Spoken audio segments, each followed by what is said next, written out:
I would describe my style as a cross-pollination of contemporary and traditional, which I know in the world of interior design is not exactly a unique statement, but it sort of sums up my upbringing both in South Africa and obviously where I work and live now at the moment in the UK.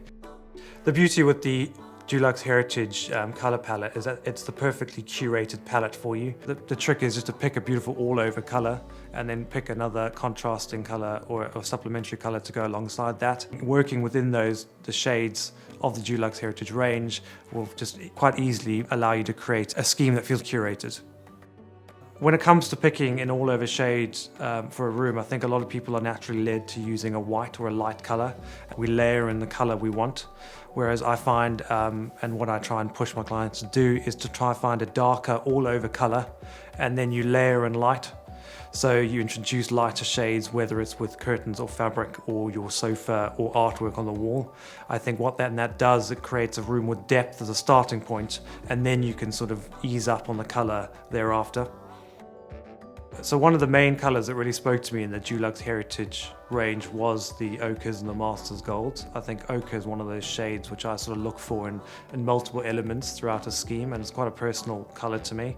I think there's a tactility to it, whether it's from brass or with oak, and to try and introduce that into a paint colour on the wall, it's a good way to sort of make a scheme or a colour palette feel personal to you. For me, olive tree lends itself to a lot of different tones. I think it goes back to why I selected this palette being full of non-colours, if you will, the non-traditional tones.